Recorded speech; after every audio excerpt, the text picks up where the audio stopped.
বনি ইসরাইলের ভিতরে তিনজন মানুষ ছিল। কয়জন?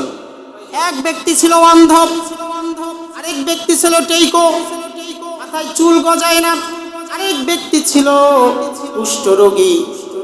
তিন ব্যক্তি, খেয়াল করবেন, সময় বেশি হলে ঘড়ির দিকে তাকানো যাবে না। সুবহানাল্লাহ বলেন।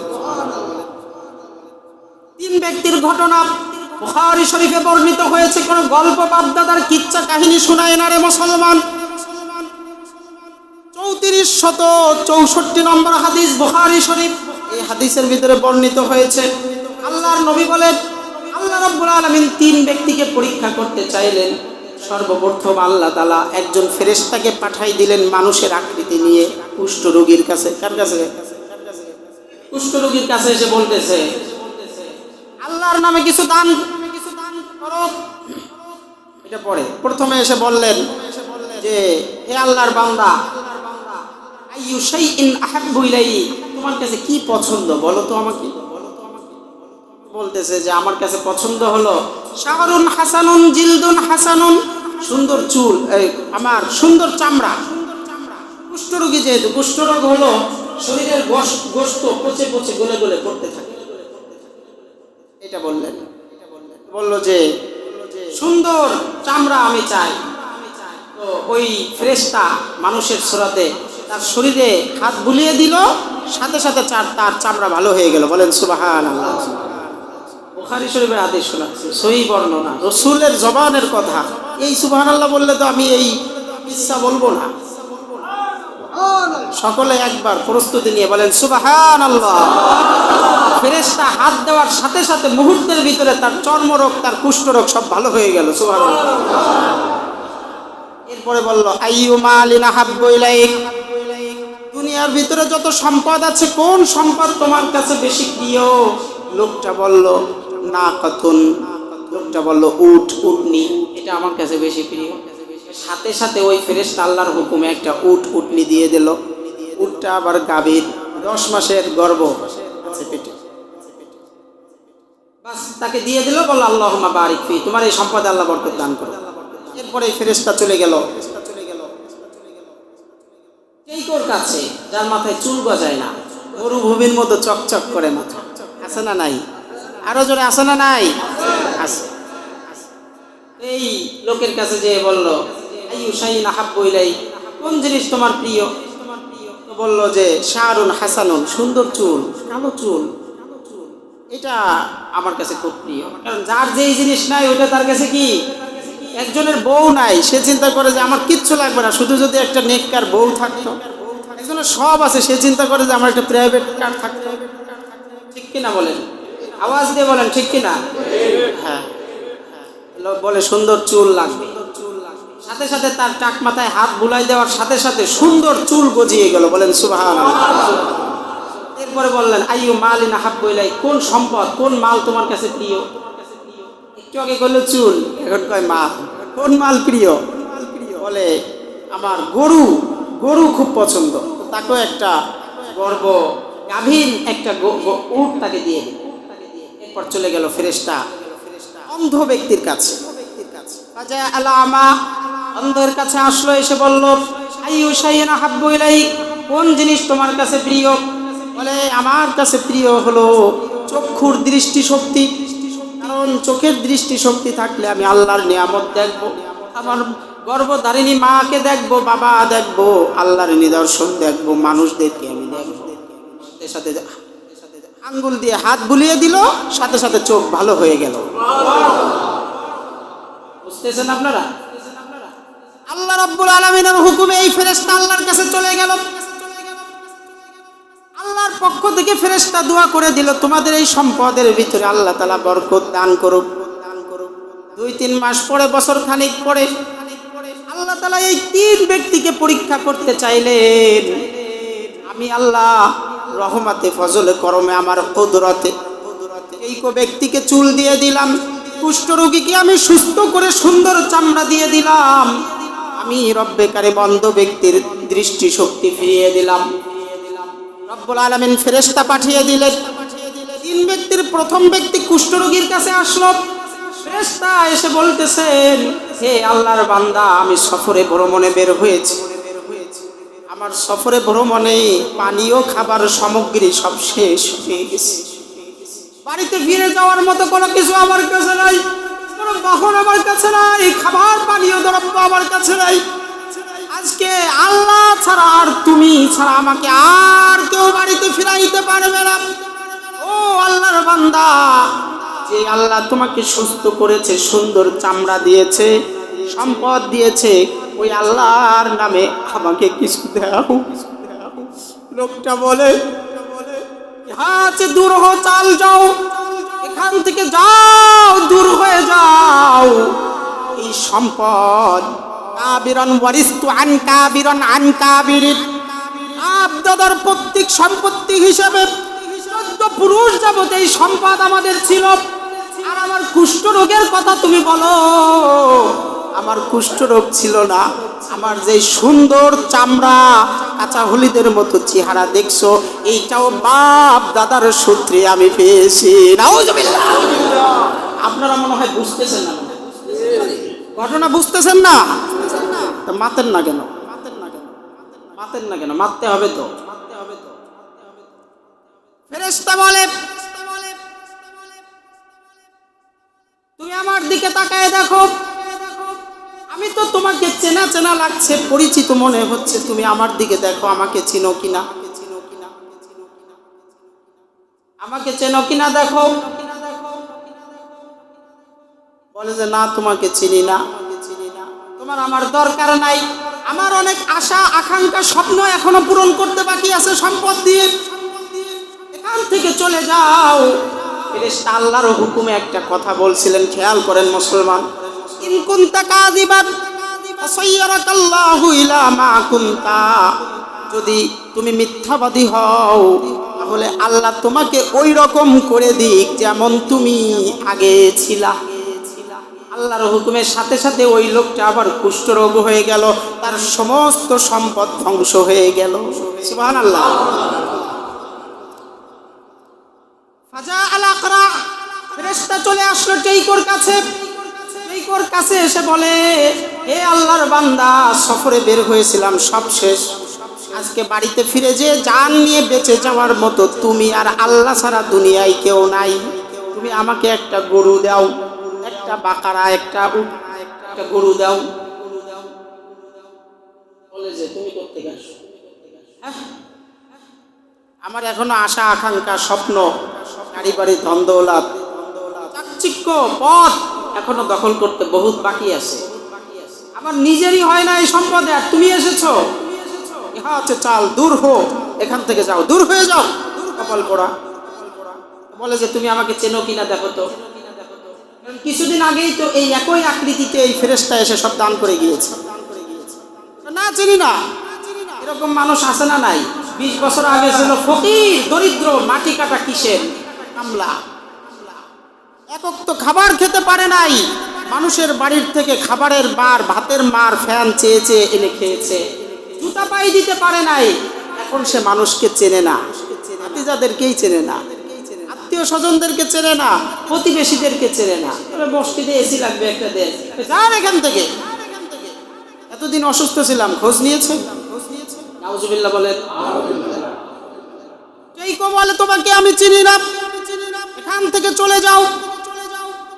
আমার যে চুলের কথা তুমি বললা, চুল তোমার প্রতিপালক আল্লাহ দিয়েছে, এগুলো এই মিথ্যা গুজব আধ্যাত্মিক কথা বাদ দাও। এই চুল আর এই সম্পদ আমি বাপ দাদার সূত্রে পেয়েছি। ফেরেশতা বলে, ইন কুনতা কাযিবান ফাসায়্যারাকাল্লাহু ইলা মা কুনতা, যদি তুমি মিথ্যাবাদী হও তাহলে তুমি আগে যেমন ছিল আল্লাহ তোমাকে ওই রকম করে দিক। সাথে সাথে ওই লোকটার ধন সম্পদ এবং চুল মাথার থেকে উড়ে গেল।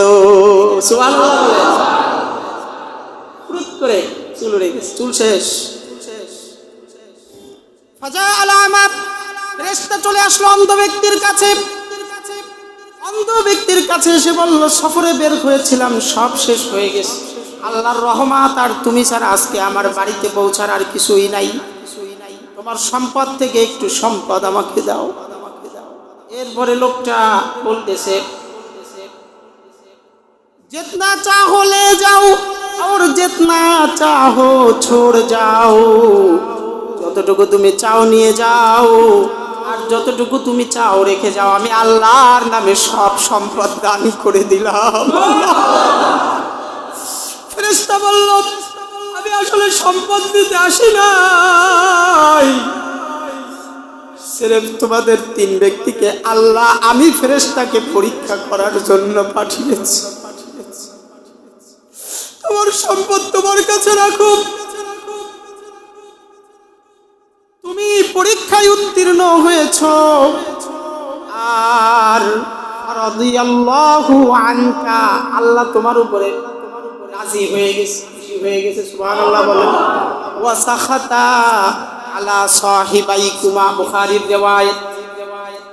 আল্লাহ ওই 2 জন ব্যক্তির উপরে ক্রোধ এসে গেছে, আল্লাহর গজব এসে গেছে। এজন্য মুসলমান, সম্পদ আমার ছিল না, আপনি আর সম্পদ ছিল না, আপনার এক সময় স্ত্রী ছিল না, আপনার এক সময় সন্তান সন্ততি ছিল না, আপনার এক সময় সুনাম সুখ্যাতি ছিল না, প্রভাব। এখন আল্লাহ আপনাকে দান করেছে তার নিজ অনুগ্রহে, এটার সঠিক ব্যবহার করতে হবে, আল্লাহর রাস্তায় দান করতে হবে, পিছনের কথা ভুলে গেলে চলবে না। কষ্ট হয় আপনাদের? আশরাফ আলী থানভী রহমতুল্লাহ আলাইহি বলেন, খেয়াল করেন মুসলমান, এক ব্যক্তির ঘটনা কিতাবের ভিতরে উল্লেখ করেছে। একজন স্বামী এবং স্ত্রী ঘরের ভিতরে বসে আনন্দ ফুর্তি করতেছিল, খোশ গল্প করতেছিল। হঠাৎ করে দরজায় কড়া নাড়ালো, কলিং বেল দিল। একজন ভিক্ষু, খেয়াল করেন, না শুনলে বুঝবেন না, চোখে পানি আসবে না, দিলটাকে নরম করে দেন। রমজানের এই শেষ দশকে 23 রমজানের শুক্রবারে চোখের দুফোঁটা পানি ফেলানোর চেষ্টা। এ মুসলমান, আল্লাহ সব কিছু পারে, পারে না? 2 জন লোক স্বামী স্ত্রী ঘরের ভিতরে বসে আনন্দ ফুর্তি করে গল্প করে, কলিং বেল বাজলো। স্ত্রী উঠে দরজার ছিদ্র দিয়ে দেখলো বাহিরে, দেখে যে একজন ফকির দাঁড়িয়ে আছে। স্ত্রী ভিক্ষা দিয়ে আসলো, এসে স্বামীর খাটে বিছানায় আবার ফিরে আসলো। স্ত্রী কান্না করে, স্বামী জিজ্ঞাসা করে, আমার প্রাণের স্ত্রী, আমরা 2 জন আলাপ আলোচনা গল্প গুজব হাসি বিনোদনের ভিতরে ছিলাম, কলিং বেল বাজলো, ভিক্ষুক আসলো, ভিক্ষা দিয়ে আসলো, আবার কান্না করলো। স্বামীর কাছে স্ত্রী বলে, স্বামী গো, কিছু মনে করবেন না, আমাকে আপনি ক্ষমা করবেন। যেই লোকটা ভিক্ষুক হিসেবে দরজায় এসেছে, এই লোকটা আমার প্রথম স্বামী। এই লোকটা কি আমার আগে একটা স্বামী ছিল, বিবাহ ছিল। এই লোকটা আমার প্রথম স্বামী। আমাদের অনেক ধন ছিল, অনেক সম্পদ ছিল, গাড়ি বাড়ি ছিল, প্রাইভেট কার ছিল, সব কিছু আমাদের ছিল। কিন্তু একদিন আমি এবং আমার স্বামী বসে ঘরে এরকম বিনোদন আনন্দ ফুর্তি দিচ্ছিলাম, এই সময় একজন ভিক্ষুক আমাদের দরওয়াজায় এসেছিল। আমার স্বামী তার সাথে বেয়াদবি করেছিল, ভিক্ষুককে ঝাড়ু দিয়ে পিটায়ে তাড়াইয়া দিয়েছিল, ভিক্ষা দেয় নাই, খারাপ আচরণ করেছে। এই ঘটনার পরে কিছুদিন পরে আমাদের অভাব অনটন শুরু হয়ে গেল। আমার স্বামী অ্যাক্সিডেন্ট করলো, চিকিৎসার জন্য আমাদের সব সম্পদ খরচ হয়ে গেল। বাড়িতে সম্পদ নাই, টাকা পয়সা নাই, খাবার নাই, স্বামী স্ত্রীর সাথে মনোমালিন্য, ঝগড়াঝাটি, মারামারি লেগেই আছে। এক পর্যায়ে আমার ওই প্রথম স্বামীর সাথে আমার ছাড়া বড়া হয়ে গেল। ঘরে টাকা পয়সা নাই, সম্পদ নাই, খাবার নাই, আল্লাহর রহমত নাই, ভিক্ষুকের সাথে বেয়াদবি করার কারণে। ওই স্ত্রী প্রথম এই দ্বিতীয় স্বামীকে ঘরে বসে কান্না করে করে ঘটনা শোনাইল। ওই বেয়াদবির কারণে আমাদের এরকম ধ্বংস নেমে এসেছে। দ্বিতীয় স্বামী এই স্ত্রীকে বলে, ও ওগো আমার প্রাণের স্ত্রী, তোমার সব অপরাধ আমি ক্ষমা করেছি। তুমি যে আশ্চর্যজনক ঘটনা আমাকে শুনিয়েছো, তার থেকেও আমি কোনো আশ্চর্যজনক ঘটনা আমি তোমাকে কি শোনাইতে পারি? তুমি অনুমতি দাও। স্ত্রী বলে, প্রাণের স্বামী গো, আমার থেকেও এমন কোন আশ্চর্যজনক ঘটনা হতে পারে না। যেই স্বামীর ধন সম্পদ ছিল, টাকা পয়সা, গাড়ি বাড়ির প্রভাব প্রতিপত্তি ছিল, আজকে আমাদের দরবারে যে সে ভিখারি, এর থেকেও আশ্চর্য ঘটনা কি হতে পারে? স্বামী বলে, হ্যাঁ, এর থেকেও আশ্চর্য ঘটনা আছে। বলে কি? ওই দিন তোমাদের দরবাজায় যেই ভিক্ষুক এসেছিল, যেই ভিক্ষুকের সাথে ঝাড়ু পিটা করে বেয়াদবি করে তাড়িয়ে দিয়েছিল, ওই ভিক্ষুক দুনিয়ার আর কোনো মানুষ নয়।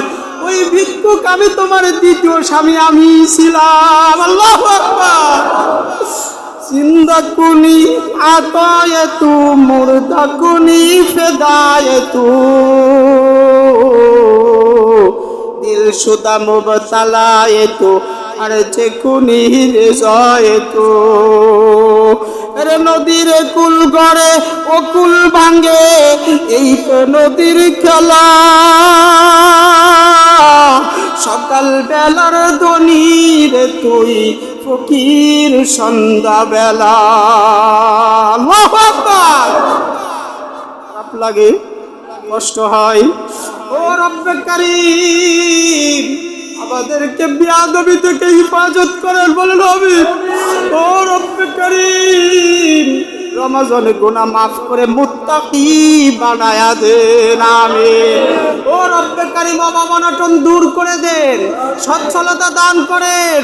দেউলির মানুষদেরকে আপনি আয় আল্লাহ তাকওয়ার দৌলত নসিব করেন। আল্লাহ আল্লাহ সুবহানাহু ওয়া তাআলা আমাদেরকে বুখারী শরীফের 3464 নম্বর হাদিসের এই তিন ব্যক্তির ঘটনা, নবী রাহিমাহুল্লাহের কিতাবের এই বাস্তব যে ভারতে ঘটে যাওয়া এই ঘটনার থেকে শিক্ষা নেওয়ার তৌফিক দান করেন। সকলে পড়ি আমিন। আল্লাহ তাআলা আমাদেরকে বেশি বেশি দান, খায়রাত, সাদাকা করার তৌফিক দান করেন। সকলে পড়ি আমিন। ভিক্ষুকদের সাথে খারাপ ব্যবহার করব? আজকে আমরা প্রত্যেকে একটা দান খায়রাত করব। আমা আলাইনা ইল্লাল বালাগ ওয়া আখিরু দাওয়ানা আলহামদুলিল্লাহি রাব্বিল আলামিন। আসসালামু আলাইকুম ওয়া রাহমাতুল্লাহি ওয়া বারাকাতুহু।